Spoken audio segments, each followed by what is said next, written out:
President Akufo-Addo is accusing his political opponent of masterminding what he describes as a false narrative that he was responsible for the death of his late wife. The president also says the same group of political opponents are behind the rumor mongering of the controversial Agyapadie book, which authors say represents a grand scheme for state capture under President Akufo-Addo. Speaking at the Ghana Report Summit under the theme dealing with misinformation and disinformation in the upcoming elections, President Akufo-Addo called on Ghanaians to reject fake news. As he says, politics must be based on issues devoid of personal attacks. Disinformation campaigns often exploit societal divisions and amplify existing tensions, posing a risk to social cohesion. We've witnessed how such campaigns can incite violence and disrupt public order, as seen in other parts of the world. In the run-up to the 2008, 2012, and 2016 presidential elections, and Madam Sani, I'm not here to settle scores, I was the target of numerous false and malicious stories aimed at attacking my credibility and integrity. In 2008, baseless allegations of drug trafficking were spread, along with numerous rumors about my health intended to cast doubt on my ability to serve as president. President Kufuor was also accused in 2008 of having sold all of Ghana's gold reserves. Again, the 2012 election saw false reports of my alleged arrest in London for drug possession and fabricated quotes designed to stir ethnic tensions. In 2016, it was alleged by sympathizers of the opposition that I had killed my late wife. Today, with a few months to the December 2024 elections, they are at it again. A fabricated document entitled Agyapadie is being peddled around by operatives of the opposition as evidence of a grand scheme by my party to annex the assets of the state. These experiences underscore the importance of discerning truth from falsehood and the need for all of us to remain vigilant against the dangers of misinformation and disinformation. As we approach the 2024 general elections, we have to address these challenges head-on. We should take proactive measures to curb the spread of false information and ensure that the public has access to accurate and reliable information. In today's digital age, the media, both traditional and digital, is central to shaping public opinion. It is essential that media outlets adhere to the highest standards of journalistic integrity and accuracy. Journalists must be vigilant in verifying information before dissemination, and media houses must prioritize fact-checking and correcting false reports.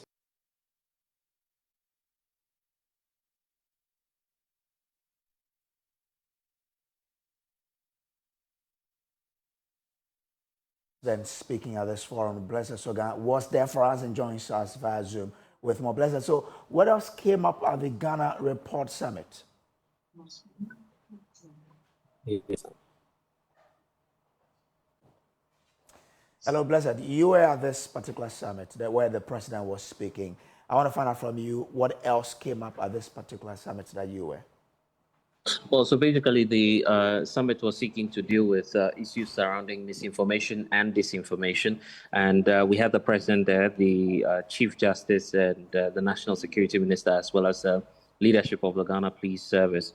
The indication clearly is that there must be a collective resolve as a country to deal with issues relating to misinformation and disinformation, a reason for which the president had to play out his concerns, the attacks on him, which he says forms the need for his government to initiate a strategic approach, or what is being called a national plan to tackle misinformation and disinformation. Okay. Now, after he said what he put out there, were there some reactions from which camp? What did they say? Well, the National Democratic Congress has a reservation about the process. They are warning that this must be handled cautiously so as to prevent a crackdown on dissent, because they feel that, yes, you must, of course, or as a nation can have a national plan to tackle the spread of false information. However, that should not run into an attack on the media or on the use of social media, a reason for which representatives of the NDC at this forum raised the concern broadly that we must, of course, be open and transparent about the national plan so everyone can make an input to make it a bit more receptive to the society. Okay. After they said this, was there a response from government side, the Ministry of Information, for example? No clear response here from government on what will be done, except to say that the belief is that the process leading up to this national plan was transparent. It's just the case that there wasn't enough participation from the opposition political party, a reason for which they might have been raising these concerns. But in the absence of that, generally, there is broad consensus that something has to be done about misinformation and disinformation. Okay, all right. Thank you. So that's Blaise Soga, my colleague who was at this particular summit. Let's broaden the conversation and touch base on the implications of misinformation and disinformation. Akufo-Addo is the chairperson of the National Commission for Civic Education. She joins me in the studio for us to do this conversation. Grateful to you. Thanks for coming on the show today. Great. Now let's start from, we have disinformation and misinformation. Yes. What clearly differentiates between the two? Right. So disinformation has to do with sort of deliberately putting out information that misleads people. You know, that's some kind of propaganda that, you know, is deliberate. Okay. Misinformation is doing the same thing inadvertently, like, Okay. you know, without intending to. So you receive information on your phone, you haven't checked, you don't know, you just assume it's true. You also forward, that sort of thing. That's misinformation. Disinformation is the deliberate action that has the same effects of spreading information when you know very well that it's not true. It's not true. Or, yes, or it's meant to create confusion or to bring division and all of that. How can someone spot that this is misinformation or this is disinformation? Well, I think that from the point of view of the user, whether it's misinformation or disinformation, the important thing is that one has to be cautious about not becoming part of the problem by going on to further share information that you are not sure of, and so that we stop it from going around. Because the thing is that it is information mostly on social media, yes, some in media houses as well, mostly on social media that is going around, and people, it hits you on your WhatsApp, it's in your feed, and then the natural inclination is to also click forward or click share. What we are doing is trying to create the awareness so people have the consciousness, because sometimes you do it without ill intent. Yeah. You think that this is interesting, let me just forward it to the next person. But we are asking people to take a step back before you share anything, unless you know for a fact. Just take a step back and ask yourself, you know, give it some more thought.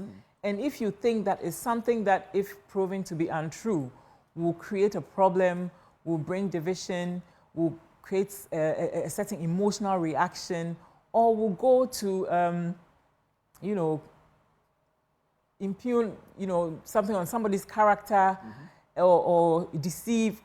If you think that the information in front of you, when you forward it, will do any of those things, and you are not sure if it's true or not, we are asking that you exercise patience and and caution, and you don't forward. Okay. From where you sit, what do you think will be or have we started seeing misinformation and disinformation play a role in the lead up to the election of December 7th? Oh, absolutely. And I don't think that, I don't think it's surprising to anybody. Okay. I don't think it's new. I don't even think that this is the first election that we are having such a heavy, element of misinformation, Also, disinformation. it's heavy. I think it's getting more and more, right? Especially the bit that is done deliberately, you know, where people with interests are using the social media platforms to put out information that serves their interest, but these bits of information are not true. So we are seeing more and more of it. It's very disturbing, because I always say that from the point of view of the user, perception is reality. If what you see, you believe, your reaction will be based on that. Your reaction would not be based on what would be called the truth, because what you in front of you is what represents truth, even if it's not true. And so, and that is why it's dangerous. And that is why, and those who put out information, misinformation, they know that this is dangerous. They know that they're looking for a certain reaction. They're looking for you to sympathize with their cause. They're looking for you to believe their message. They're looking for you to, you know, disregard another person's message or see somebody else in a negative light. And so for those putting the information out there, the perpetrators, they are very clear in their mind. It's part of an agenda. And we are seeing it more and more, be it in the political messaging, be it has to do with other things leading to the election. So it's a real problem that needs addressing. So you mentioned that it's not only about in the political terrain, right? Yes. So do we know what is leading to the rise in dis and misinformation? Well, I think the opportunity is greater, you know, with the advent of social media and the platforms, the Facebook and X and all of that.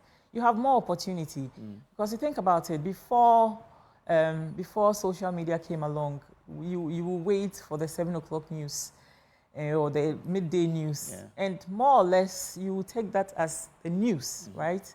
Now we live in an era where you can be the news, you can generate the news. Anybody at all with a smartphone, very basic smartphone, even a smartphone that doesn't have the social media platforms, as long as it has WhatsApp, you are also a news generator or information generator. So I think the opportunity is one, and then there's a way in which the politics has gotten more divisive, let me put it that way, and the stakes for every election have become much higher. And so I guess those seeking power are constantly looking for ways to just be ahead, one step ahead of their opponent. And that's also one of those things. But I think it's the accessibility, really. It's so easy. It is so easy. Even today, forget messaging. I can pick up my phone, make a video, edit it on the phone. I don't need a studio with an editing suite. I don't need access. I just need to download a software. I will get it for free. I can do what I want. I can change. Now with AI and deepfakes, I can even go beyond just the editing for speech. You can edit for video, change people. It's so easy, So the accessibility, I think, is the major driver here. In addition to the fact that people are looking for more and more ways to influence other people for one reason or the other. On that background, how concerned is the NCC then for the December 7th election? Right. With what you've laid down? Yes. I mean, NCC is very concerned. If you look at our 4 broad areas of focus for public education for the election, misinformation, and this is one. Just coming back from Tamale yesterday, where across the country we have been undertaking activities, drumming home the point that a forward may be nothing to you, but it has implications for you, for your family, for your community, for the country, because, we are going into the season, tensions are high normally, the situation we find ourselves in. But the more critical thing for us when it comes to this thing and its capacity to further divide society is the fact that the context of this election has another layer of insecurity, and that has to do with instability in the West African sub-region, and the fact that there are all kinds of forces at play, destabilizing countries, there are coups and all of those things. And misinformation and disinformation plays a big role in those things that we are seeing going on in the other countries in West Africa. Yes. Yes, so because it is used to mobilize, it is used to spread false information, it is used to create panic situations, and all of these things are part of a broad agenda. So for us, we have to be careful. We have the normal disagreements and misunderstandings that come with elections, right? This time around, we can't just, we can't take it as business as usual because we are vulnerable. We have a layer of vulnerability because of the context of the sub-region. So more than ever, we must be more vigilant about these things that have the potential to destabilize the state. If we allow misinformation to run riot, if we don't do enough public education to help the citizens understand how to consume information, how to use information, and how to spread information, then we have a situation where this is going on and it creates opportunity for external forces, to infiltrate and create further problems for us. We have enough problems as it is. There's enough insecurity and vulnerability, generally speaking, that comes with elections already. So if we are not careful about, and it's not just misinformation and disinformation, but it plays a big role, the instability that we don't want. This is one of the avenues through which we can start going in that direction. Do stakeholders see it the way you see it?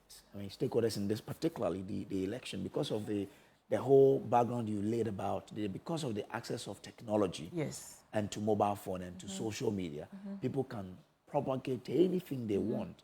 So when you say stakeholders, who are you talking about? I mean, we have an election coming up.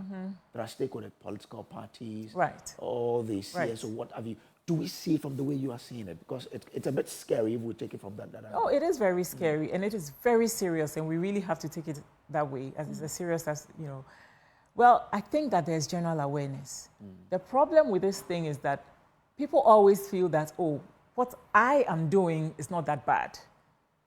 And that is the other person or the other stakeholder who is doing the very bad one. Because mine is not that bad. It's just like something drops in your WhatsApp. When you forward it to a group of 200 people, you think that, oh, it's just a forward, I'm just, But if all of them also do exactly what you did, then you can see, the exponential spread of that information. So stakeholders are aware, but we need to drum home the point so that people are not just aware, but have the consciousness, and understanding of what is at stake. Not, like I said, not just on a personal or even political level, but what is at stake when it comes to the stability of the state. So, yes, there's awareness, but we need to add layers and layers of consciousness. We need to work to let people understand how to consume information, that what you see may not necessarily be what it is. Have awareness of how far the AI can take us, the deepfakes can take us. Sometimes you show people, sometimes you see things about yourself and you are really shocked. Yeah. I did not know I was there last night. But yes, stakeholders are aware, that much I can say very confidently, but we need a certain consciousness beyond awareness, not just for stakeholders, right? But for citizens, for consumers of information. I think that's where the critical point is. I was at that program this morning. One of the things I said was that we need to invest in public education because one of the ways to weaken this whole thing is for people to be able to look at information and make smart decisions for themselves. So if I have the awareness and I see all these things popping up from political operatives and other stakeholders and all of that, I know that this is the season. I know that if it ends with me, if I don't share it, it will stop. Because the people who are putting it out there, they are looking for a certain outcome. If after a while they realize that they are putting a lot of energy into this type of communications, but it is not yielding the needed results, they will stop. Because in this election season, no political party has time to be wasting on things that don't have impact. Yeah. So if we get to a point where there's so much awareness and there's such a consciousness that people may see it, but it will not influence their decision-making process, it will not influence what the next step that they will take, after a while, that side will be, so if the demand, if the supply side will also die down. If the demand side goes down, the supply side will also go down to match it. But more importantly, it is critical that those who manufacture the information, the roots of the problem, they are the ones that we need to find ways of reaching them. I think that there must be consequences. And not and the issue of consequences is very delicate because you don't want to also overreach because the consequences will be exerted by who? Ultimately the state, because if it's the judiciary, if it's the police, if it's whoever agencies in charge, that is a representation of the state. And the last thing you want is the state that is too enthusiastic about the consequences. Okay. So you don't want a state that goes beyond. In the bid to solve this problem, you just use the opportunity to overreach and then now start to impugn on people's rights, because we still have the right to expression, free expression. We still have the right to information and all of those things. And so it's very, very delicate. And that's why as much as possible, these sorts of events are important because it's good to have, you should have been there. We had a panel that had representatives of the two major political parties, and they spoke freely, respectfully. It was a demonstration also of how we can conduct the politics in a way. We don't need to agree. Otherwise, we won't be doing multi-party democracy. The multi-party means multiple parties. But it was nice to see that they could agree to disagree. They could state their points strongly. And we had a very, very civilized panel. It was fantastic. So you describe it as fantastic. Yes. But when it moves from there and it trickles down, that's where the problem is. Yes. So do you know why that is the case? Is it a case that the people they really understand what the issues are, or they appreciate where we are, and so we don't need to do things that would jeopardize, but when you go down, they don't seem to understand what really the issue? We must teach people how to behave properly. That's one. We haven't done that. Not enough of that. Not enough has been invested in the public education element of trying to curb misinformation and disinformation. Is it deliberate? I don't know. But what I want to say is that if you see it as a problem and you have a set of policy solutions, a solution could be putting out new laws, there's policy solutions, there's technology solutions, but there's a public education solution. And none of these is standing alone. They must work together. So when you're looking at your tech solutions, and we had a tech representative on the panel as well, when you're looking at your technology solutions, and you're looking at solutions including how to hold the owners of the major social media platforms accountable for the things that they allow to spread on their platforms. For instance, people, if you have enough of a following on any of the platforms, you could monetize. Yeah. So we must ensure that the owners of the platforms do not reward. Do you understand? Misinformation and disinformation. Oh, okay. You see what I mean? Okay. So So you're talking about the fact that Facebook, for example, yes, should be able to say we won't reward this person even though you have the following. Yes. But because of the content, because of what you're putting out, We won't. you will not fall into the category of people who can monetize this sort of content because it is clear or it has been proven that there is misinformation and disinformation in the content you're producing. So it doesn't matter if you have millions and millions of followers. This one we will not monetize. Okay. So those sorts of solutions are there. Ultimately, you also have to have an informed public. You have to have informed citizens who are using information the right way, who are using information to serve them, for their own self-interest, to serve them properly. And that's where the public education comes in. So what I'm saying is that you must have a bouquet of solutions. It's not one over the other. Okay. And it is important that the tech solutions, and the reason why it's skewed is that it's easier to do. Okay. It's easier to put in different technology elements, it's easy to come up with policies and laws. The public education part is not easy because, it's not that easy to see the impact almost immediately and all of that. But that is where it's actually important.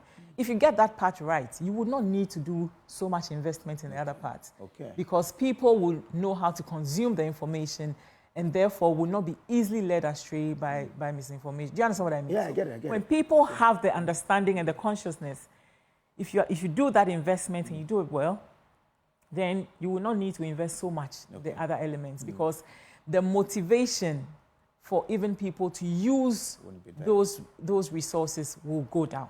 Won't be there. Will definitely it will go down. But you are the head of that institution that has to do the public education. Yes. So you don't have the funds to do that. Well, it doesn't mean it's not being done. I don't know. I don't know if I started by saying, but I just came from Tamale. We are holding events all across the country. No, but again, you've made a point that we're not investing too much. We are not investing enough, for sure. But that is not to say that work is not going on. Okay. But definitely, we could use more investment for these sorts of things. So yesterday, we had these town hall meetings in 2 chiefs' palaces in Tamale, the Choguna and the Bupena, I got it right. And so here in these forums, we have a cross-section of society. We have students, we have opinion leaders, we have officials, we have the traditional rulers, and then we highlight these things to that kind of group. And when we did 2 of those events in one day, and across, the area, we are still doing it. So we may not be able to afford a big thing on Joy, but we will take advantage of these opportunities that you gave us. But definitely work is going on. But once we begin to understand the impact that a well-informed populace, will have on all of this. A well-informed populace will have a great impact on the fight against misinformation and disinformation. Once we understand that, then it is clear that more investment into the public education solution should also be considered. Okay. See, I was asking because when I was young, in my community, we used to have these NCC cars come there. Sometimes they show documentaries for us to watch and all of that. It's not something we do see. We don't see a lot of it now because, resources. But, it's coming up. Last year we bought a few pickups. This year we are buying a few more. Hopefully we can get it all out, in a couple of weeks. And then we will see more and more of that. I mean, I'm always trying to look ahead and see what is being done well, right? Even as we highlight the needs of the institution. Okay. And the truth of the matter is that, we got up to a slow start this year. It took a while for the funds to start coming through. But as we speak, we're making a little more progress. Okay. And so a lot of work, a lot of stuff is going on around the country. And, we are building to a point where we will be coming to even the major media houses with some of this work that we are doing. But NCC is a grassroots organization, and the real strength there is the public education, the community-based public education. And that thing is not glamorous, It's not it's not fanciful. So it doesn't, it's like I come and sit here, talking to you in your nice, beautiful studio. That part is important. Oh, yes. Yes. But when we used to sit on the floor and we're watching the screen. Yes. That sort of thing. That sort of thing. Yeah. But you will still find, there's lots of, in the districts, you find in the marketplaces, lorry parks, we find the staff with the car and the horns, reaching out to the public. Definitely not enough. Okay. Definitely not enough, but it's definitely going on as well. Okay. So more funding should come. Please. From government. Yes. From international organizations. And from corporate Ghana. Corporate Ghana. Because if this country works, it works for your benefit. If the country falls apart, your investment is at stake.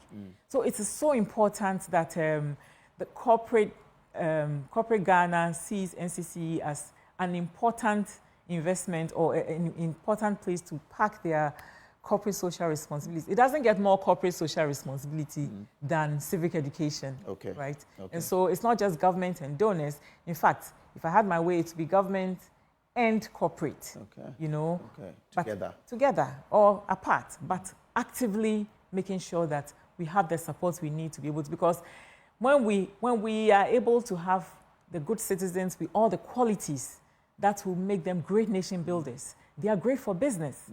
If one of the biggest issues that corporate bodies have will tell you that, when you hire people, they can't do this, sometimes I don't want to go into it, but they have problems with staffing and people's attitudes and things like that. So when we do the investment to have the right kind of citizen with the right attitude, oriented for nation building, it is good for corporate as well because they make ideal workers. Yeah. So the investment must come from everywhere. And when the nation is not stable, yes, the corporate organizations will lose yes. their investment. They lose their investment, yes. How much was your budget this year? Okay, so these are rough numbers, right? Okay. I can't, but I think for goods and services from where we do our programming, maybe 20-something million. That was the budget. And how much have you been given? Oh, we are halfway into the year, so maybe if we add third quarter, we'll probably be maybe halfway to 3/4 of it. Halfway to 3/4 of it, yes. so you're left in a quarter. Yes, no, we are not like, no. 3/4. The third quarter hasn't come. Third quarter will come maybe next week. So I'm saying that if you add that, then we will be halfway to 3/4 way into the budget. Do you understand? No, you need to break it down for somebody like me to understand. Yeah, but the thing is, mathematics person, so neither am I. Neither am I. Okay. We also have capex with which we are buying some vehicles, some pickups, some motorbikes. Your budget was around 20 million. That was for goods and services. Okay, so we have a separate budget for capex. I get it. So out of the 20 million, how much have you been given?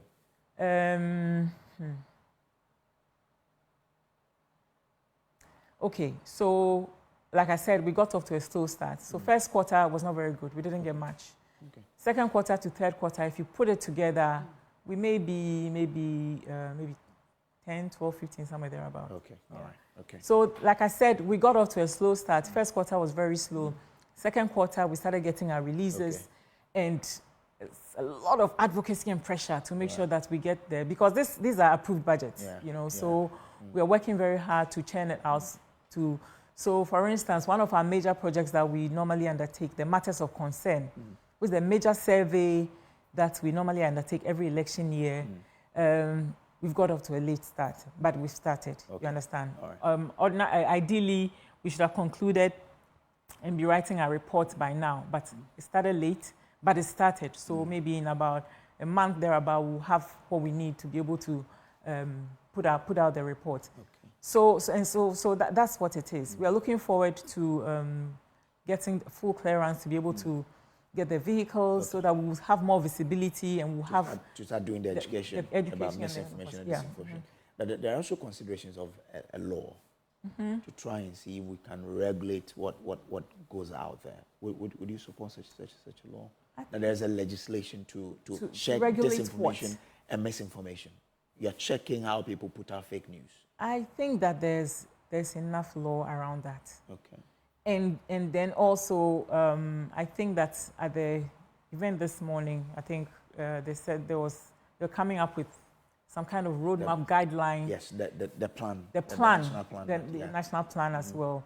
And I hope that those putting the plan together take on board the comments of the others who want to be part of the process from the beginning and not just to be consulted at the end. Okay. So that if they build it together, then it has a cross-party, cross-stakeholder acceptance.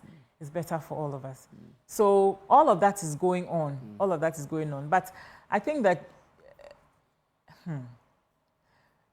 I don't honestly believe that that is the only solution. It is an important solution, putting out more laws. But you know, we in Ghana, you know, we have a reputation for putting out laws and not implement. That's why I'm hesitating. Okay. We must do more than just that. It's not enough to say we have a law for it. Okay. We must actually implement. You know, when people make reports that they are victims of disinformation, they must see a process, you know, a robust process that brings a solution in time to give you relief. Okay. You know, people must see that. So it's work, and that's the only way to trigger deterrence. You know, deterrence only comes when people get a sense that if you do it, there's a consequence, and the consequence is swift. Okay. You know, right. Yeah. There's a lot to talk to you about, yes. And I've enjoyed talking to you. Please call me back. We like the free airtime. And thank you, Multimedia and Joy FM. Like I said, we are not always able to afford these platforms, so when you give us free time like this, much appreciated. All right then, Madam Kadlinyadi, I'm grateful for passing. I am grateful. Thank you. She heads the NCCE. Away from the NCC, the Electoral Commission is optimistic of capturing about 70,000 new voters onto the electoral roll in its mop-up voter registration exercise, which begins today. The 3-day exercise is to give persons who turned 18 years after the recent limited voter registration exercise the opportunity to have their details captured on the voter roll. People who could not register previously can also take advantage of the exercise and get registered. Addressing a news conference in Accra, Deputy Chairman of the EC in charge of operations, Samuel Tete, said the commission had designated 268 district officers, 26 public universities, and 41 prison centers across the country for the exercise. Let's touch base with our reporters on the ground. We start off from Accra. My colleague Kenneth just visited some registration centers and he's come through with this report. News team got to the University of Ghana registration center. We were told that about 70 people had registered and they are expecting a minimum of 200 students to register. When we got here, though, only senior high school students were registering because the university students, we were told, were having exams. We spoke to an EC official who said the process has been smooth so far. Over here, we started at 7 a.m. We had about, as at 7 a.m., we had about 6 people already in the queue. So exactly 7 on the dot, we started the registration and then we've been going through till now. For about 70 people have registered. For today, I learned the students are writing exams, so the numbers may not be as expected, but we should get a minimum of 200. For the students who are first-time voters, expressed joy at getting to have their names captured onto the voter register and getting to be able to decide who leads the country in December. Yes, I am done with my registration and the process was good. It isn't a bad process, but it didn't took me that long. It took me about like 5 to 6 minutes to actually finish my registration. The advice I have for them is they shouldn't actually give up in our government or anything. They should believe in themselves and then come and register the Ghana card, the voters ID card, so that we could select a good president or a good leader for our country. It was fine. Like, they asked of my mother's name, my father, and my date of birth. Like 30 minutes. No, I'll vote. I'll vote. It was cool because I'm with my Ghana card, so it was cool. Oh, I'll be voting this year, and I'll be happy to vote so that we can select a good president to come and help us. MP for the area, Lydia Sairam Al-Hassan, was spotted here wishing the students well, served them some breakfast, but did not speak to Joy News. Her key contender, the NDC parliamentary candidate for this area, John Dumelo, was also around to wish the students well. He was optimistic that it is these young first-time voters that are going to help elect him become MP for Ayawaso West Wuogon. Far so good. Most of the students are coming to register, especially in Legon. You have the OIC students. OIC is a school here as well, and so most of them are coming to register. And so far, I think the process has been impressive. Well, I am. I'm impressed because, of course, because of the OIC students. But I'm sure that the Legon students will also come out because most of them have also not registered. And so we hope and pray that, you know, by Saturday, most of them would have registered. The truth of the matter is, I think the 2024 general election is the youth that are going to determine who becomes the winner. And so if you look at our flag bearer, John Mahama, you know, he's very attractive, or the youth are attracted to him. When you take a look at Ayawaso West Wuogon, which is myself, I'm a young man, and the youth, I mean, when I came here this morning and they were here, I mean, most of them were taking pictures, we interacted and so on and so forth. And so they are attracted to these things.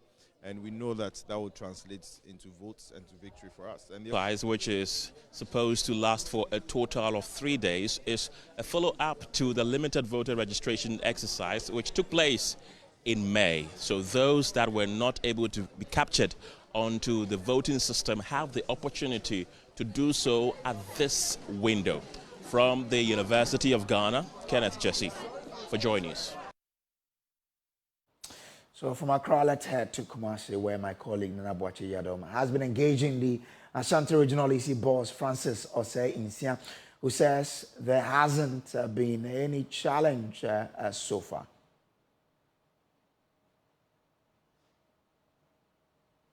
Constituencies, Bantama constituency, Inshaeso constituency, Menshia South, and then the Menshia North constituency. But Subin constituency is also here, and then we can see a number of first-time applicants who are participating in the registration exercise. This is the first day of the mop-up exercise, and then party agents are already here observing the registration exercise. I mean, the former mayor of Kumasi, Kojobonso, has also monitored the process. We'll be engaging him shortly on his observation so far. I mean, checking through the process, the first day, are you impressed? First, 5 hours, so far so good. We haven't heard anything, and I believe it should be like that till the end of the 3 days. We don't want, any noise here, and we want to let people know that we are serious. We wouldn't allow anybody to bring in people who are not at the right age and who are also not eligible to register here. That's why we are all monitoring. So far, we've not heard of any. That is what I'm saying. I'm saying that we want a situation where it will be continuously like this.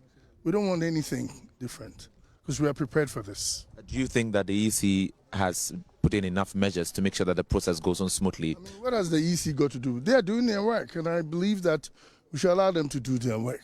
I think they have everything in place, so let's give them the benefit of the doubt. They're doing their work. How serious has your party taken this particular exercise? That is why I'm from Accra. I'm here.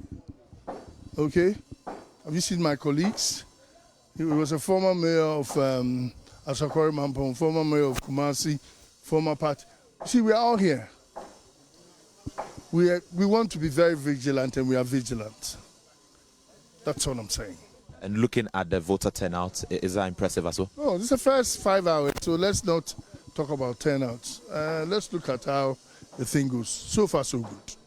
Thank you so much, sir. Thank you. And that is the former mayor of the Ashanti region, Kojobonso, and he says that the first 5 hours has been a little bit impressive for him, but then they are cautioning the EC to be very, very careful. They do not want any circumstances whereby there would be any form of misunderstanding. There should not be a situation whereby children who are not qualified to participate in the registration exercise would be brought in to participate. That is what he said to the EC. He has been observing the process. He came in not long ago. As I said, this particular office is housing about 5 constituencies: Bantama, Nshaya, Menshia South, Menshia North. Subin is also part of this this particular district office, engaging first-time applicants. And so the exercise so far has been good, and it has been smooth.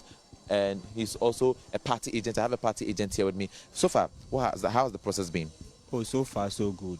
Bantama, the number is keep on increasing in Bantama, and as it is now, we have registered around 50 people, and we are looking forward to register around 1,000. Just for Bantama alone? Yeah, just for Bantama. And so far, you've registered 50 people? Yes, please. Going forward, are you optimistic that you'll get to your target? Yeah, I'm very optimistic that after this exercise, we will reach our target. Okay, thank you so much. I have another applicant here. She's participating in the registration exercise for the first time. How has the process been since you came here? It was fast. Okay. And did you encounter any challenges whatsoever? No. Okay. But then, looking at your colleagues here, do you think that they can all participate in the registration exercise? Yes, please. Okay. They can all participate because they are fast, and they also they didn't have any difficulties during the registration. It was fast and convenient. So I think all of them can participate for now. Thank you so much. And that is an applicant. She's done with her registration process. She has her card already. And you can see some people here. This stand is for the Bantama constituency, Menshia South and the Menshia North constituency. They have their stand elsewhere. Nshia also has its own stand elsewhere. They are all hoping to register. A number of them today being the first day. And so we'll be observing and see what as to whether or not the target for today would be met. But then the agent for the New Patriotic Party is also here. I mean, how has the process been so far? Any challenges whatsoever? Well, once again, there hasn't been any challenge, but it's just that since, you know, Africans or typical Ghanaians with the last minute stuff, we will wait. The announcement has gone out that we are doing a mop-up, 3 days mop-up, and typically they will not come, and the last day you see them mopping up. But the only problem I have with the other side when I talk about the NDC is that this is a registration, and it's assumed, or it's not even assumed, it's limited or mop-up, and if you have attained the universal adult suffrage age, you are qualified to register. But it might surprise you that you see these people, these NDC agents, bringing the peoples here, and they'll be writing their house number, their hometown, the information on them. Meanwhile, these students or these very people you are bringing them are not visually impaired, they are not audio impaired. So the question is, does it mean they are not from the constituency, or where are you taking them from? Because a child by 18, at least you know his house number, even not at all where he's coming from. Other things he's supposed to know, but it might interest you writing them, and when you challenge, they will try to start to create chaos and commotion and here and there. But at least we've warned them that when it goes on for a very long time, we are not going to agree to what they are doing, because it's against the EC has stated clearly the rules and regulation govern this process. So that is the challenge I'm facing. But for now, no, I think everything is okay apart from these small problems that is coming up. All right, thank you so much. And that is the agent for the New Patriotic Party here at the regional EC office. The process so far has been encouraging for most of these agents that we've spoken to. When we went to the Asakwari Mampong EC head office, they told us that they are impressed with the process. Looking at the turnout for the very first time, of today being the first day, it is quite encouraging. But then going forward, they would want to see a number of people continue to troop in to participate in the mop-up registration exercise. And so you can see that this will be the first port of call for you to get to here. Then you get into the main stands where the EC officials will take your particulars, and then you get inside there to get your voter's ID card. Today being the first day, this is the whole situation, especially in the Ashanti region. Over to you. Thank you very much, Nana Akufo-Addo, coming all the way from Kumasi with a particular one from the EC's office. But away from that, former President John Mahama's announcement to renegotiate the IMF deal if he is re-elected has ignited economic concerns. Leading economists have expressed grave concerns about his comments, and they say his comments could undermine current negotiations with external creditors. Mahama's argument that a renegotiation is necessary to secure better terms for Ghana is seen by economist Professor Stephen Adey as a destabilizing move that threatens to erode the confidence of international creditors and investors. We'll hear from him, but first, here is what John Mahama said about the deal and the possibility of seeking larger stakes in future oil and mining projects on international media organization Reuters. Are we going to renegotiate the bailout and make sure that some more money is added, even in the time when we're going to go into debt repayment? I think that we are at the upper range of taxes on profits. And so I do not think that new taxes are intended for that industry. But I do think that in some cases, the level at which we locked in the royalties is low.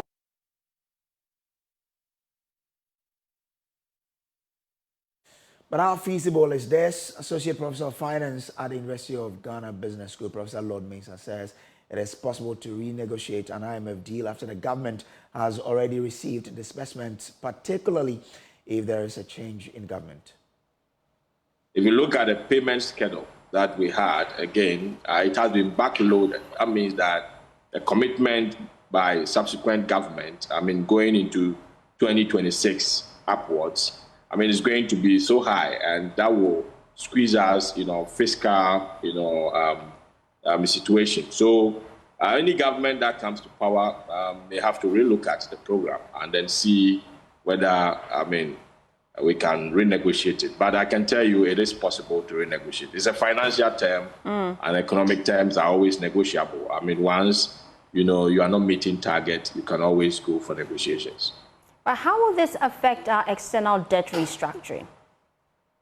Well, it's not going to affect it that much. Of course, we went into this IMF program for credibility purpose as well. I mean, that's the soft benefit that we're getting from the financial inflows that we are getting. So if the external creditor sees that, the first negotiations they had with you is not making, the necessary impact that it's supposed to have, they should be ready to negotiate. I mean, debt is not about saying you cannot pay, but once you negotiate and there's room to pay, I think that it makes the creditor more comfortable rather than staying under pressure and then possibly to a point where you can easily default. Or even the negotiated one, becomes a problem. So if a new government comes and the government thinks, we can be, squeezed as far as our fiscal adjustment is concerned going into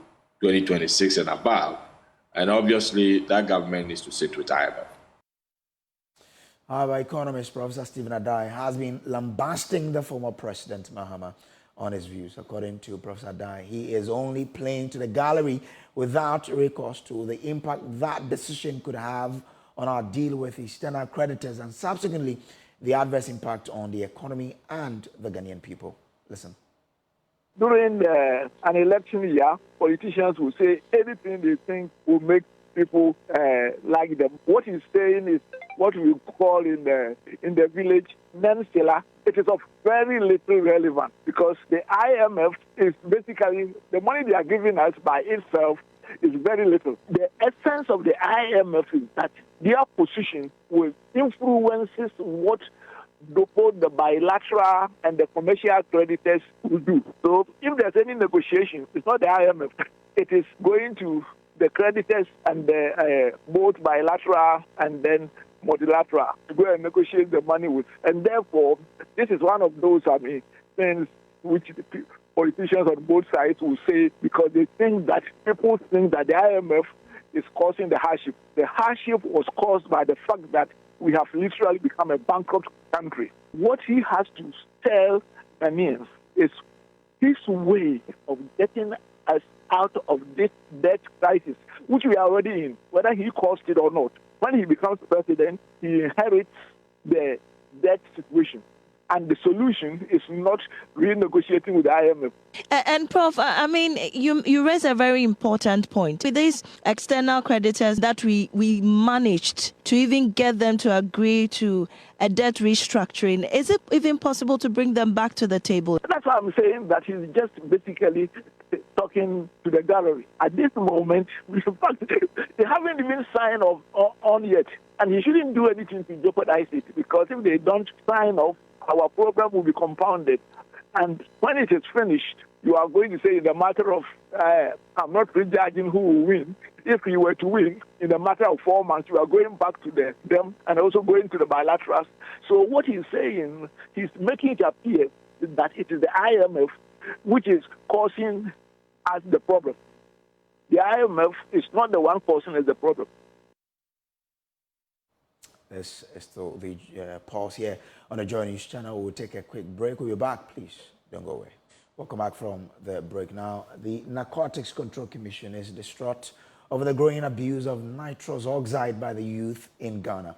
Otherwise known as the laughing gas, the chemical compound is legitimately used for medical, commercial, and industrial purposes, but its sweet scent and taste has seen many individuals, especially the youth, relish the happy moment it brings. This afternoon, we will have a conversation on the effect of the abuse of this substance and the solutions to this growing problem. But first, let's take the following report, which chronicles how the youth are using this nitrous oxide in Ghana. It's a chemical originally intended for good. Nitrous oxide has become the new drug craze. Many use disguised means, including discharging the gas into special balloons before inhaling it. Speaking on Love FM, Ashanti Regional Director of the Narcotics Control Commission, Samuel Yeboah, expressed worry over the ballooning abuse of the chemical compound. People are making money out of these drugs. okay, like the balloon we are talking about. People are making money out of it, okay. Now it has become their business, the work they do every day, and so they always have to find a way of getting money from some of these things, and so they also have a way of marketing them. How come people, ordinary people, can then tell that I can use this chemical to get high? Yeah, let's also not forget that even the hospitals get these drugs from the opium market. Okay.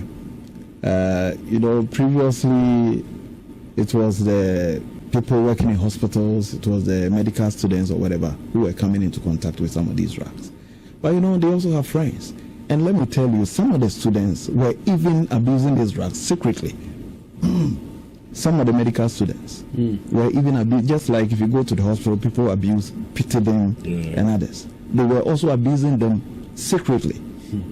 Are you getting what I'm saying? So it is very possible that these were the same people who introduced their friends who were not, people working at the hospitals into some of these, the use of these drugs. The chemical works by triggering the human hormone dopamine that thrusts the user into a ballistic mood. However, studies have found the chemical to have harmful effects on the heart and brain upon long exposure. Talking about the laughing gas, the nitrous oxide, has some negative effects. They give people low blood pressure. Low blood pressure? Yes, wow. Low blood pressure. Okay. They can give you heart attack. Continuous use, you develop anemia. Okay. They also cause nerve damage. And if you inhale it in such a way that you are not able to breathe in oxygen. Although legal in the country, Mr. Yeboah believes measures should be instituted to contain the abuse of the chemical. Control these substances fall under the purview of Food and Drugs Authority. I think that as early as possible they need to come out with some regulation on the use of these substances. Just like Leo was telling us, in the United States, you cannot possess it. Okay, if you give to somebody, you can be arrested. I think we can also go that tangent and then make sure we're able to control some of these substances, because else it will get out of hands, like you're saying. For now, because there is no law, there's no regulation, people are free to do whatever. The only thing you can do is to just talk about it. For Joy News, my name is Emmanuel Bright Kweku. So let's now set up for a conversation on this. Joining us via Zoom is the Director, Head of Tobacco and Substance Abuse Directorate at the Food and Drugs Authority, Dr. Olivia Agyapadie. We also have the PRO for the Ghana Psychological Association, and who is also the Acting Director of UPSA Health Directorate, Dr. Isaac Newman Arthur. Grateful to you, ladies and gentlemen, for joining us. Let me start with you, Dr. Olivia. How is the FDA tackling this development? Good evening, and thank you for having us. Yes, in your intro, you mentioned that it is being noticed that it's being abused by the youth, but it also has illicit uses. So we have registered it for the food grade, where it is used as a preservative. Okay. It is used for baking.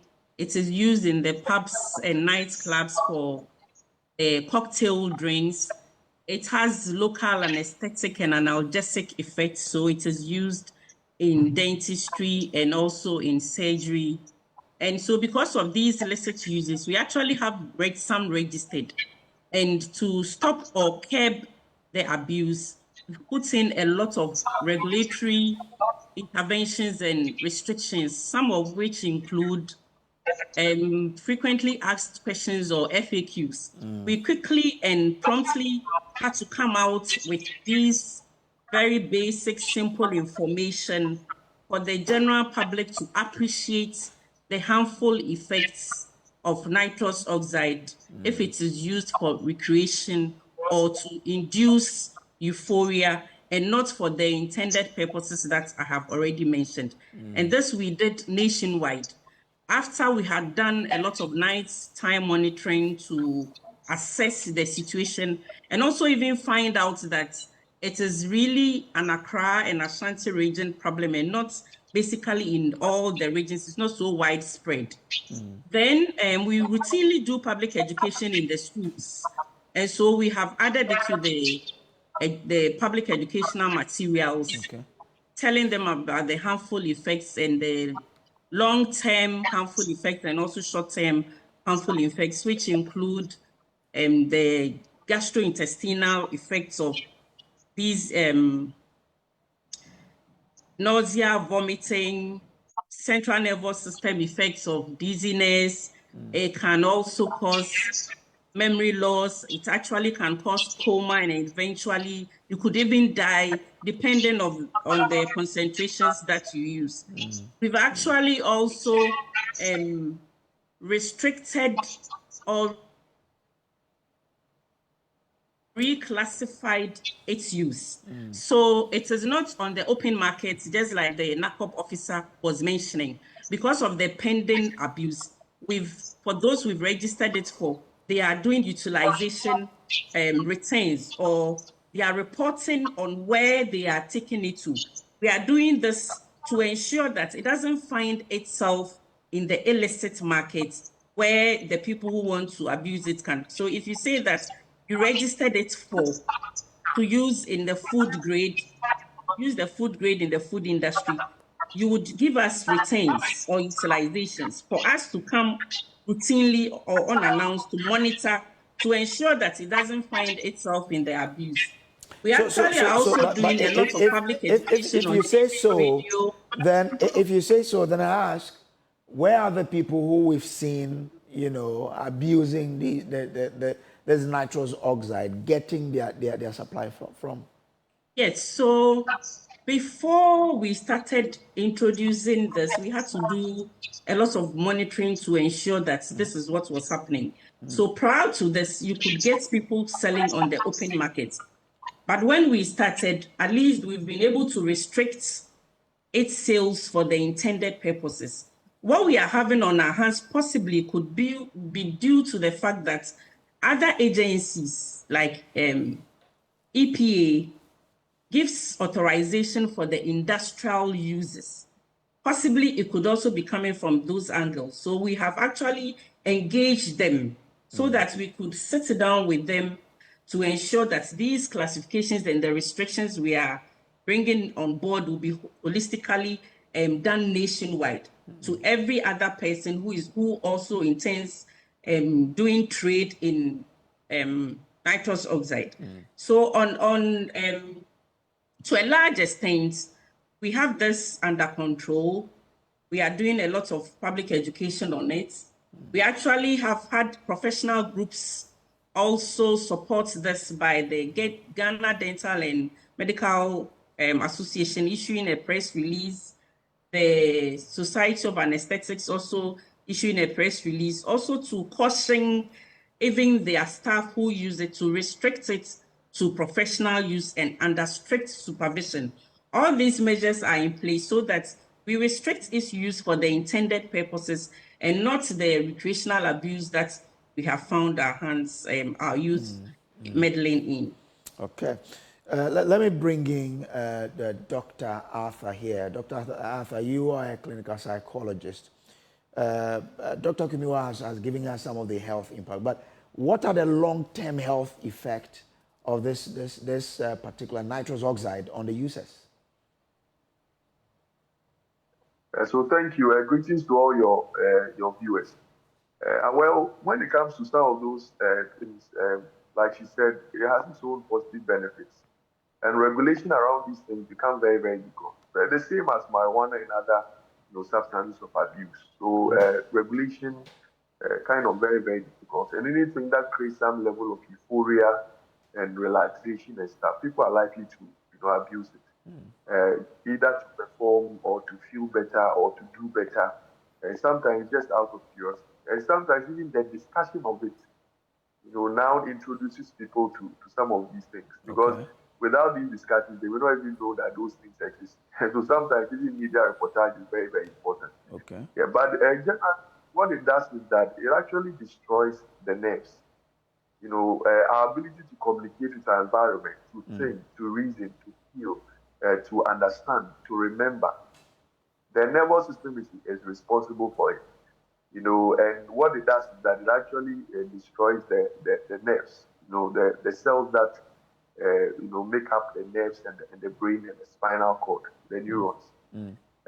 That it destroys. There's a sheet around it that vitamin B12 actually helps in terms of what do you call it? The maintenance of these sheets that wrap around these neurons. And so when someone uses it for a long time, what it means is that the nerves are not able to function well. So they may have some impaired cognitions, impaired memory, movement may also be affected. They may have risk of depressive symptoms, psychotic symptoms. They may have some auditory hallucinations. They may have what do you call it? They may even become, you know, delusional. You know, there are all kinds of studies that have been done around these things. So the long-term effects, they are chronic neurological deficits. You know, so it's not a good thing at all. It actually destroys people's nerves and all that. So, okay. Yes. Now, to make you, you know, or to take you in a state of happiness and keep you there, obviously may have some impact of a sort on your mental, you know, or would have some mental effect. Isn't that the case? Since you're a clinical psychologist. So the short term. So we have short term, you know, euphoria and relaxation. You know, when people use it in lower amounts, they have that. It may totally numb them, you know, and stuff like that. But the chronic use, what it means that, you know, the neurons are going to be destroyed. And that is what you need to be able to, you know, your reflexes, your ability to respond to things, communicate with your environment, to reason, to judge, to remember. That is what the nervous system is for. And all these activities are going to be affected, including your movement. So you may have weak muscles and tone and stuff like that, just because the nerves that are involved in this, they are not functioning well. You know, so that is a layman kind of explanation to these things. Okay. I mean, just this weekend, I met a young guy who had taken, I suspect they told me was Tramol. And he just couldn't recognize where he was and what was happening to him, because this guy was sitting straight, but he was sleeping and was making some gestures that he couldn't really explain. Now, when this Tramol came, we spoke against it. We waged a war.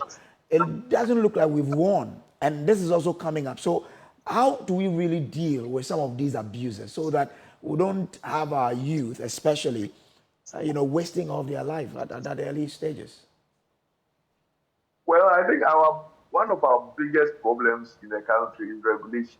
You know, everything is difficult to regulate in the country. And so pharmacies are not supposed to even sell tramadol. People are not, it's not supposed to be easy to access it. But things happen. When you go to a lot of the pharmacies, you may not even have a pharmacist there. You know, some of the over-the-counter medications can be sold. But there are a lot of drugs that should be prescription drugs. In anti-malarials and antibiotics and all those things. You know, you should have a doctor's prescription for those things, because those things are not simple drugs. They are major things that people must have prescriptions for. But now you go to pharmacies, and some pharmacies even diagnose diseases. You know, it's not supposed to happen. You know, you go to now, people, when they have symptoms, they go to the pharmacy for diagnosis. You know, and really, people may not be regulated on all these levels. So I think our problem has to do with people doing what they are supposed to do in the right way. Okay. You know, and unfortunately, those things are not happening. Yes. Okay. All right. I'm grateful to you. But let me bring in, Dr. Olivia Agyapadie. Doc, so, I mean, you say you've contacted the EPA to see what could be done in that area as well. But, I mean, what else do we need to ensure that these abuses end? Because I'm sure since you started engaging the EPA, it's been some time. But these abuses are still happening. What can we do? Thank you very much. And I think that just before I answer this question, let me quickly comment on what Dr. Newman said, that even though we have issues with regulation to a large extent, we are doing very well because of the processes we have put in place. Okay. And for pharmacies, they could also dispense medicines, treat diseases of common occurrence, simple colds and things. And you would have pharmacies who insist on serving or dispensing medicines with prescriptions. So it is not that we have to throw our hands in the air with despair. Because when you mentioned tramadol abuse, for now, tramadol abuse is to the minimal levels. And what we are envisaging, even with this abuse, is a global trend. You know, I'm not making brief for the youth, but because of the social media, anything happening elsewhere finds itself in our country. You'd realize that other countries have this much of a bigger problem than even Ghana. That notwithstanding, we are doing a lot of things and put in a lot of regulatory interventions. And you should be rest assured that public health and safety is the thing that we try to do. Let me tell you some of the measures that we have put in place, which includes even tramadol abuse. Because these products are illicit, you would have to make sure they are available for medicinal purposes, as well as trying to curb the potential diversion and abuse. And some of what we have done is to try and ensure that you put in authorization or give permits before the products come into the country. I must admit, occasionally you may find some that will come through our porous borders. But there's even stringent border control to take care of all that. So we have, like I mentioned, with other agencies, not just EPA, even mental health, at that meeting, we had them on board, and other stakeholders who would also speak to some of these issues. We are actually currently finding out if there are alternatives for the uses of nitrous oxide. If we have something that can replace its use in the food industry, if we find out that in surgery and even dentistry there are alternatives, then we can bring stricter sanctions or even say we are banning it because there'll be alternatives to do that. But you need to do a lot of baseline studies and get board approval. So as we speak, this is of high interest to even our board. Our board has asked that we do what I'm talking about, to bring them a report so that they can take a decision. So we are not just sitting down, not doing anything about it. If it means that we should bring in alternatives, there are alternatives to serve the same purpose, to ban it, we do. And then we also are doing stricter monitoring. We even do nighttime monitoring with the help of the police, because these social interventions, you can only find them during the nighttime, pubs and nightclubs where these and other social events where these can be used. It's only at night. So we do nighttime monitoring, and we bring the people who are using it other than the intended purposes to book. When you are found doing some of these things, there are sentences and penalties and administrative charges. Sometimes it even involves prosecution. So how long has this been going on? We started is over a year now. But even in your station, we've been there to talk about this. I get it, but here we are being told by the Ashanti Regional Boss of the Narcotics Control that the abuse is still going on. So if after a year, the abuse is still happening, are we going to change strategies? You actually will bring them to minimal levels. Because no matter how much you talk about it, you actually have people who are already addicted to these substances who need psychosocial support, like what the doctor mentioned. These people have to be weaned of it so that they wouldn't go and do it. We have a situation on our hand where our rehab services are woefully inadequate. So once we take one substance off, they go to find another substance. So you and I will come back and talk about another substance recently, because the people who are really addicted to these substances are not getting help. We actually are having multi-substance use disorders on our hands because it is not just nitrous oxide. They would add to alcohol, they will add it to other substances, and the fear is the potential of expatiated or potentiated effects when they even have this multi-substance use.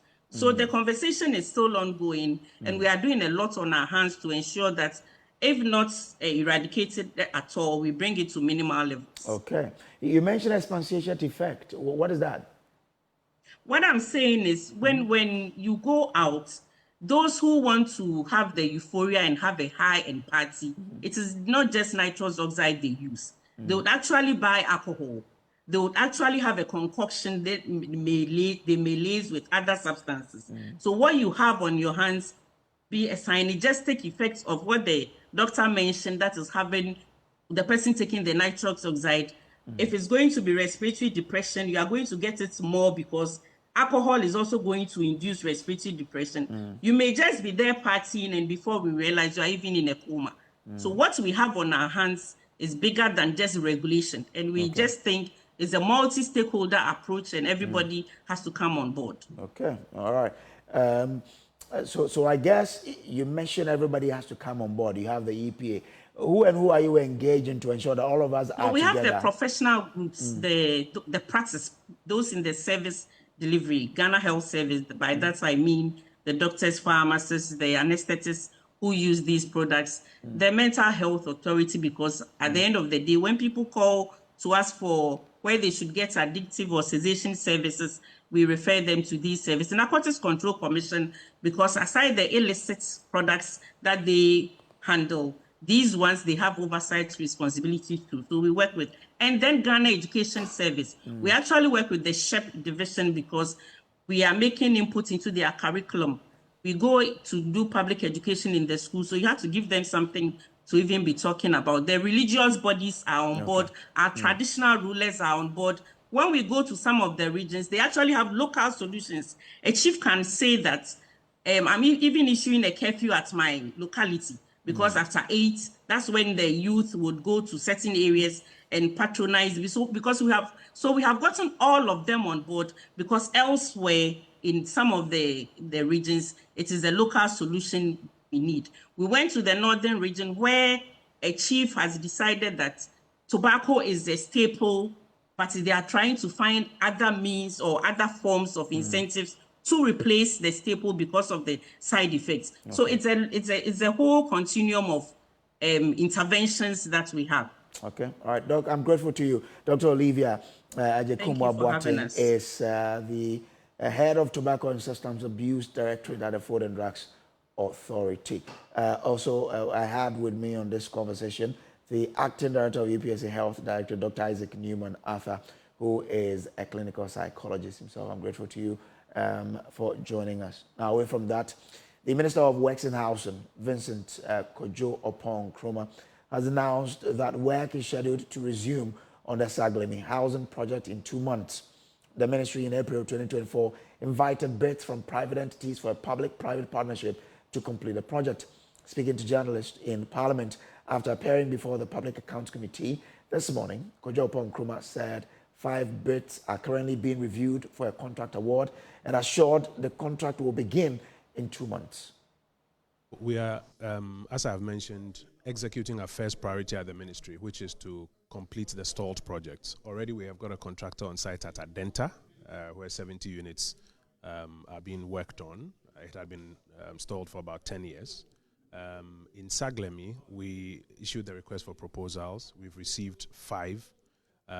We have selected Deloitte as the independent valuation entity, and they will be coming back to us, I think, in about the next 14 days with a recommendation of which of the 5 bidders is the preferred bidder. And then we will enter into negotiations and finally sign a contract with whichever bidder is the successful bidder so that they can get on ground. We are hoping in September to resume work on Saglemi so that those units can be completed for the people of Ghana to benefit from. At the same time, President Kufuor's affordable housing project in Akufo-Addo, we are going through the processes to select a developer to go onto that site and to finish those units there. I think that was about 300 and something units of housing that is also stuck there. The key thing is that we are not using government resources to finish these projects. They're estimated about 100 million for Saglemi, what we'll be spending on Adenta and Akufo-Addo. We're not using taxpayers' money. That is why we're saying that the PPP route is the way to go, to bring in private capital to partner. And I'd like to reiterate that no, we are not selling them to private developers or private contractors. We're inviting them in to come and work with government to finish these projects for the benefit of the Ghanaian people.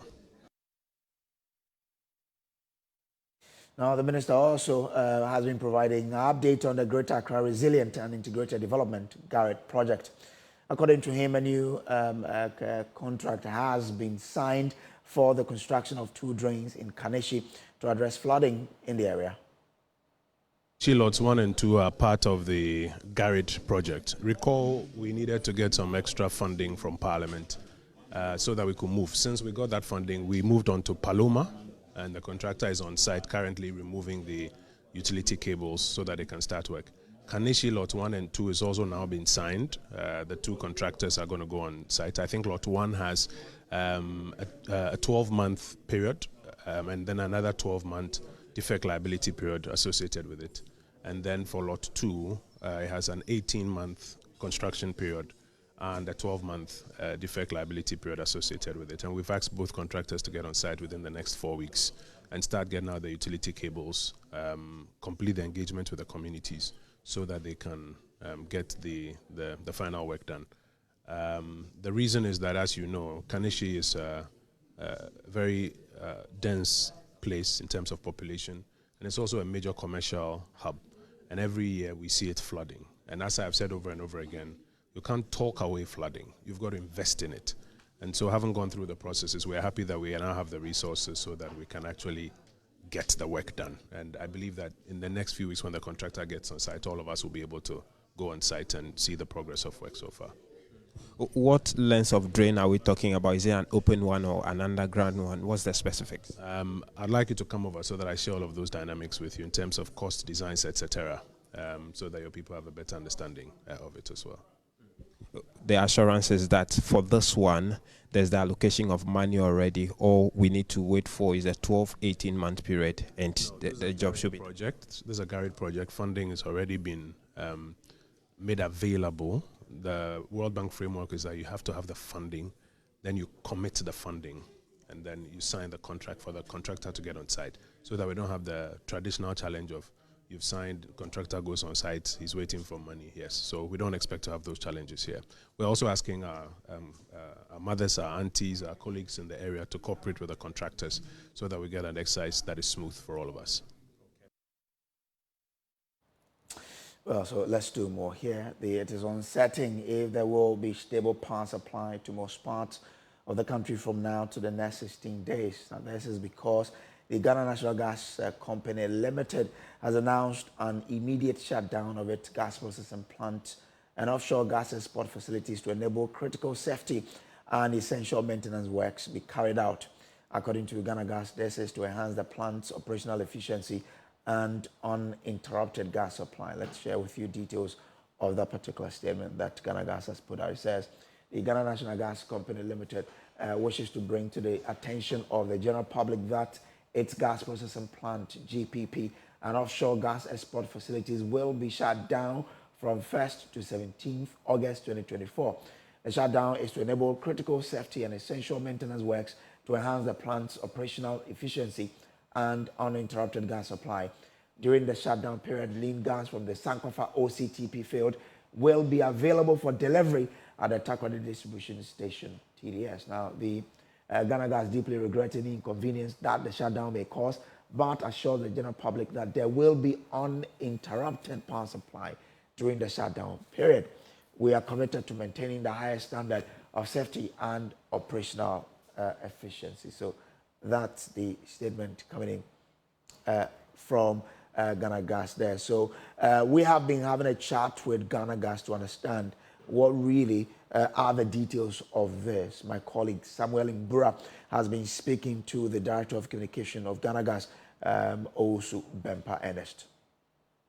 The safety protocols of the gas facility or the gas infrastructure, we need to do some critical maintenance on the gas infrastructure. And it's very important that as a company, we adhere to the protocols and do the right thing to make sure that the facility has an efficient operational, uninterrupted operational activities going on within the gas processing plant. And so we decided to prepare the protocols for critical maintenance, and that is to change a lot of things and also make sure that the gas processing plant lifespan is maintained. Is one of those things that we do. And so the plant has been shut down from the 1st of August, which is today, to the 17th of August. Actually, the engineers told us that it's going to be on the 15th, but we thought that when they are doing regasification and making sure that they push the gas and oxygen in to make sure that there's no leakage here and there, we thought it wise that it should be on the 17th so that we meet the deadline and then go ahead with it. So that is basically what is happening. So Ghana Gas will want to assure the general public that there's not going to be an interruption with any power generation for the country, because we've made an alternative lean gas which is going to flow from Sankofa OCTP, which will be available for delivery for TDC, Takrady Distribution Station, for Amwazi Thermal Plant for power generation. So basically, we've made an alternative for that, which is part of the combination of the tie-in of the 3 sources of power, source of gas flow for power generation. One of them is the Sankofa gas facility for oil field. So basically, we want to assure the general public that everything is on track, we are scheduled, the engineers are working, and we are on schedule to complete the whole maintenance and engineering work by 17th of August, and we'll be back to normal. So that was Ernest Osu Bempa. He is head of communications for the Ghana National Gas Company Limited. Let's take it to Olympics now, where the Olympic Summer Games in Paris are underway, but not everything has been smooth sailing so far. The men's triathlon is finally taking place after being postponed due to high pollution levels in River Seine, where athletes will compete. Now, this comes after Paris spent more than €1 billion to clean it up, promising at one point that the river would be sanitary enough that even French President Emmanuel Macron would take a swim in it. Joining us with more details from Berlin is DW correspondent Emily Leshner. Emily, spending more than €1 billion to clean a river that quickly became polluted again after heavy rain begs the question: is spending billions to host the Olympics worth it? Is it a good investment that will pay off in the end? That's a good question. I mean, it's costing the French government and the French taxpayers somewhere in the ballpark of 9 and 10 billion euro. And the government says it expects somewhere between 7 and 11 billion euro in economic benefits, but that's spread over the next 17 years. And it's also quite possible the games will cost much more than has been budgeted, which has been the case for every Olympic host since 1960. For example, France has spent over 1.5 billion euro for the Olympic Village this year, which is at least a third more than was originally budgeted. The government has also said that they're adding 180,000 jobs, though these are temporary. And even permanent workers who may get a bump in hours or shifts during the games in order to handle the influx of tourists, they're unlikely to see any permanent increases in salary after the games end. And these taxpayers are also bearing part of the cost of the games, totaling around 3 billion euro. And what this figure doesn't really represent is that taxpayer money will also be spent on venues for years after the games have ended. A lot of the infrastructure that's built isn't going to be repurposed. And for the sports venues that will remain, the city will have to spend funding on maintenance for years to come. Sydney's Olympic Stadium costs the city $30 million a year to maintain, for example. So more often than not, even when a host city has done everything it can to cut costs like Paris, the games are a drain on state and city finances. Well, so you mentioned that Paris has tried to cut down costs, but what has it done really to cut down those costs? Well, they are the first city to test the cost-cutting reforms that were set by the International Olympic Committee in 2019, and they have indeed cut down on costs. They've spent around 15% less than the previous Summer Games in Tokyo. And so one way they're doing this is by relying quite heavily on existing venues. For example, like the venue that was built for the annual French Open, as well as the 2016 European Football Championship. And the games will be spread out to stadiums in other French cities, including Lyon, Marseille, and Nice. And so, though there is quite a significant portion of the infrastructure budget that is still being spent on Paris, around €4.5 billion. And then, of course, there's some cost-cutting measures like those infamous cardboard beds that athletes sleep on in the Olympic Village, which, for the record, actually made their debut in Tokyo and not in Paris. And according to some comments from athletes on social media, they are indeed pretty sturdy, but these are going to be recycled at the end of the games. So that's a major cost-saving measure there. And Paris also says the Olympic Village units will be rented or sold after the games end. Okay. One sector that gets affected when these games are being run is the tourism sector. How are the Olympic Games impacting the tourism sector in Paris and, of course, the rest of Europe this summer?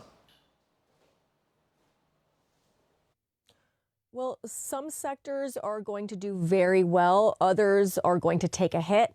Bars and restaurants expect to see a boost in profits. The whole hotel industry is also expected to do very well. This is largely due to the fact that they're going to increase hotel fees, lodging fees, up to 45% during this period of the Summer Games. But these high hotel prices, they're also the reason why some tourists are going to avoid Paris during this time when there would be a healthy tourism season. And that's having also a negative impact on airlines like Delta and Air France. Air France, KLM, the group says that they expect to lose somewhere between 160 and 100 million euro from June to August. Delta also says they'll take a hit. I mean, tourists just don't want to deal with the big crowds of Olympic fans, the high prices of hotel rooms. So they're either going to wait to go to Paris until after the games in September, if their vacation period allows, or they'll choose another European city to visit this summer, likely in the south where it's nice and warm. So it's a mixed bag for other sectors in the industry.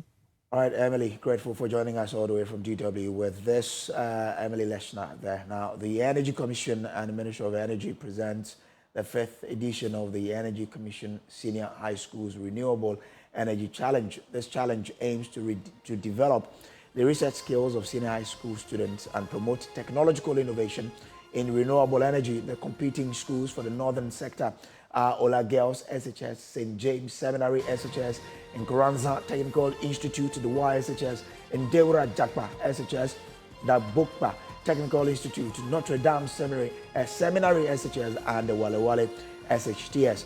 The competing schools for the southern sector are Ahantaman Girls SHLs, Mfantipem School, Wesley Grammar Senior High School, St. Rose's SHS, Bando SHS, Urawura SHS, Obwasi SHTS, and also, I mean, so many of them joining us here. Now join us for the Northern Zone Challenge on Saturday, 10th August 2024, and it will be at 12 p.m. live on Joy News at the Engineering Auditorium, KNUST Kumasi, and then at the Great Hall on Monday, 12 August 2024 at 10 a.m. for the Southern Zone Challenge. This event is proudly supported by GIZ, Ashesi University, and the VRA Media Partners, Joy News. Well, thank you for being a part of this wonderful program, today's edition of The Pulse. We come again to you tomorrow, but before then, there's more news on myjoyonline.com. There's EC to open nominations on September 9. Presidential filing fee now 100,000 Ghana cedis and 10,000 for parliamentary. Also, we've not engaged in any wrongdoing as falsely alleged by a Blackwell Service Auto Group says. So go on there and read more.